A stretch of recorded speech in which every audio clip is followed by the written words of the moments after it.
दुआए हदीस के साथ अऊज़ु बिल्लाहि मिनश शैतानिर रजीम बिस्मिल्लाहिर रहमानिर रहीम अन फ़ातिमतुज़ ज़हरा अलैहा सलाम बिन्त रसूलिल्लाह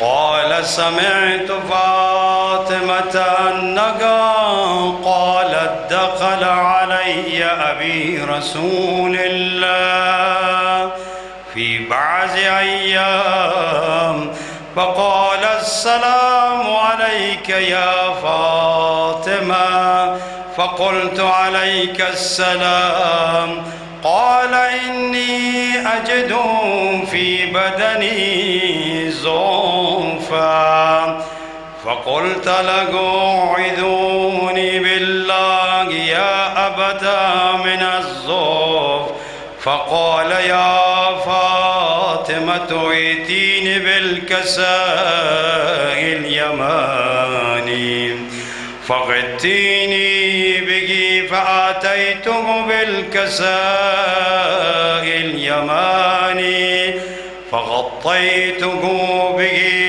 वसिरतु अंज़ुरु इलैहि वइज़ा वजहुहु यतलाअलु कअन्नहु बद्रु फ़ी लैलति तमामिही व कमालिही फ़कमा कानत इल्ला साअतन वइज़ा बिवलदिय अल-हसन क़द अक़बल वक़ाल अस्सलामु अलैका या उम्मा फ़क़ुल्तु अलैका अस्सलाम या क़ुर्रत ऐनी व समरत फ़ुआदी वक़ाल या उम्मा इन्नी अशम्मु इंदकी राइहतन तय्यबा कअन्नहा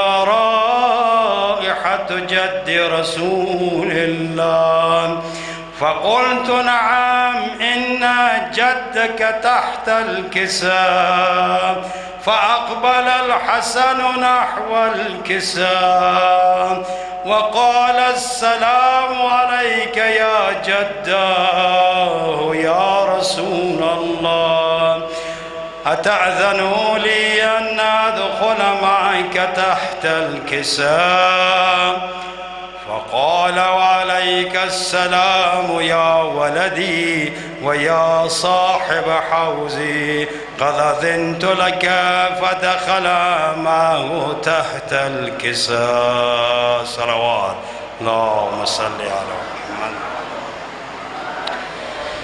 फ़कमा कानत इल्ला साअतन वइज़ा बिवलदिय अल-हुसैन क़द अक़बल वक़ाल अस्सलामु अलैका या उम्मा फ़क़ुल्तु अलैका अस्सलाम या वलदी व या क़ुर्रत ऐनी व समरत फ़ुआदी फ़क़ाल ली या उम्मा इन्नी अशम्मु इंदकी राइहतन तय्यबा कअन्नहा राइहतु जद्दि रसूलिल्लाह फ़क़ुल्तु नअम इन्न जद्दक वअख़ाक तहत अल-किसाऽ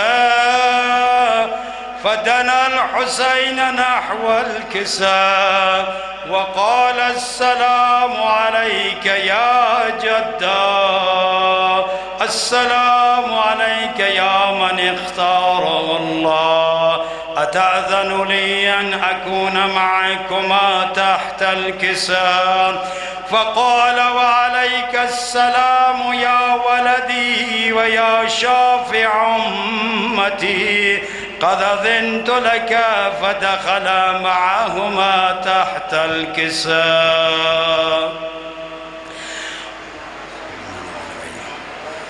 फ़अक़बल इंद ज़ालिक अबुल हसन अली इब्न अबी तालिब वक़ाल अस्सलामु अलैकी या बिन्त रसूलिल्लाह فقلت عليك السلام يا أبا الحسن ويا أمير المؤمنين.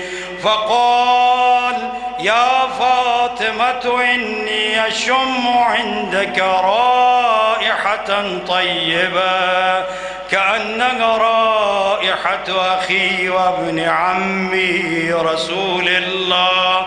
فقلت نعم ها هو مع ولديك تحت الكساء. فأقبل علي نحو الكساء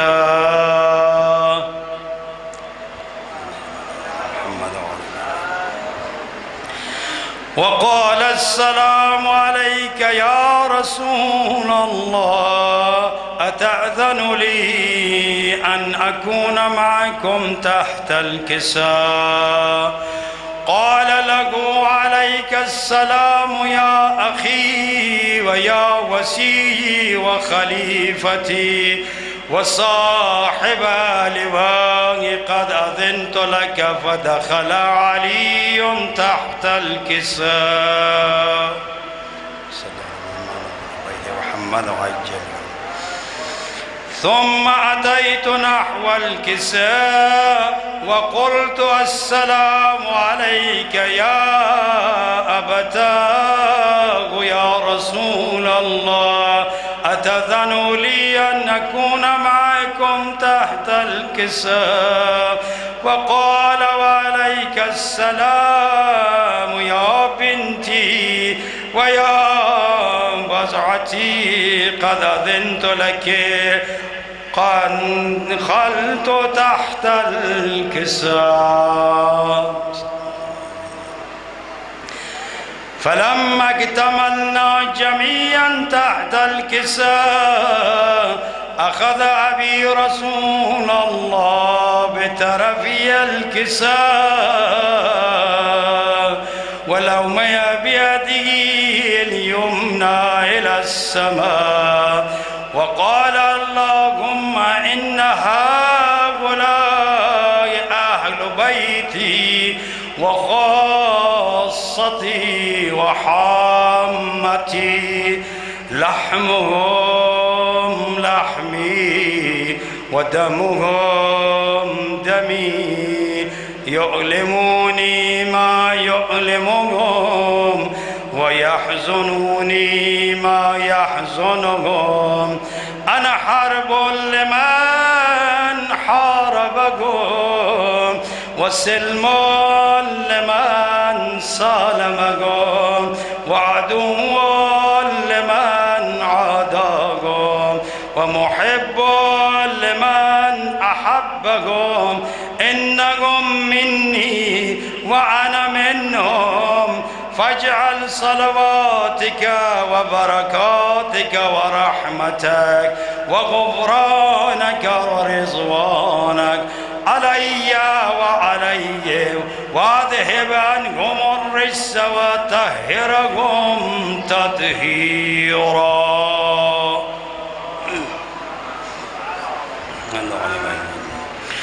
فقال الله عز وجل يا ملائكتي ويا سكان سماواتي إني ما خلقت السماء مبنية ولا أرضا مدحية ولا قمرا منيرا ولا شمسا مضيئا ولا فلكا يدور ولا بحرا يجري ولا فلكا يسري إلا في محبة هؤلاء الخمسة الذين هم تحت الكساء.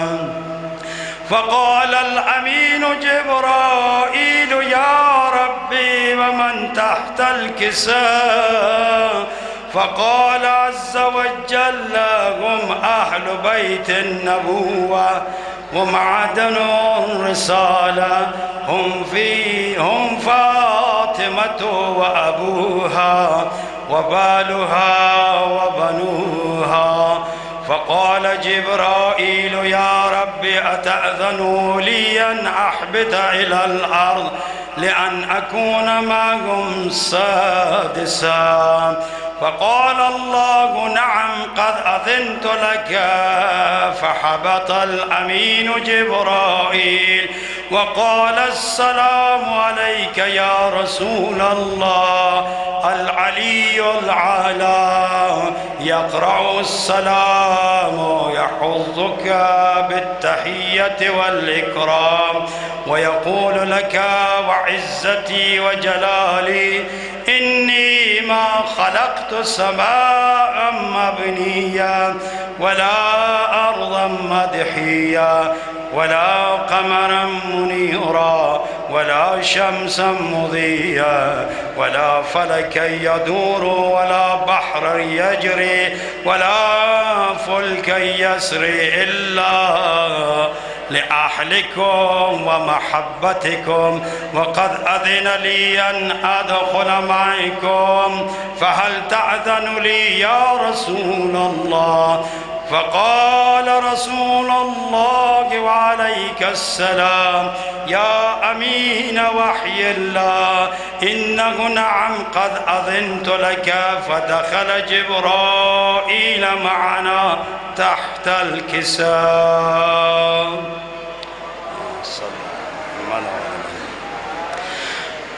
فقال لأبي إن الله قد أوحى إليكم يقول إنما يريد الله ليذهب عنكم الرجس أهل البيت ويطهركم تطهيرا. اللهم صل على محمد وعلى آله. فقال علي لأبي يا رسول الله اخبرني ما لجلوسنا هذا تحت الكساء من فضل عند الله. فقال النبي صلى الله عليه وآله والذي بعثني بالحق نبيا واصطفاني بالرسالة نجيا ما ذكر خبرنا هذا في محفل من محافل أهل الأرض وفيه جمع من شيعتنا ومحبينا إلا ونزلت عليهم الرحمة وحقت بكم الملائكة واستغفرت لكم إلى أن يتفرقوا. فقال علي عليه السلام إذا والله فزنا وفاز شيعتنا ورب الكعبة. فقال أبي رسول الله صلى الله عليه وآله يا علي والذي بعثني بالحق نبيا واستفاني بالرسالة نجيا ما ذكر خبرنا هذا في محفل من محافل أهل الأرض وفيه جمع من شيعتنا ومحبينا وفيه محموم الله وفرج الله هما ولا مغموم إلا وكشف الله غما ولا طالب حاجة إلا وقضى الله حاجته. فقال علي عليه السلام إذا والله فزنا وسعدنا وكذلك شيعتنا فاز وسعد في الدنيا والآخرة ورب الكعبة برحمتك يا أرحم الراحمين. خوشنودی آقای امام زمان صلوات. صلی علی محمد و آل محمد. از محترم قاری صاحب محترم اسمت الله معصومی خواهشمندیم تا در جایگاه مراسم با مداحی شیرین عزیز خود را ما را مستفید سازد تا آمدن ایشان بر محمد و اهل بیت محمد صلوات.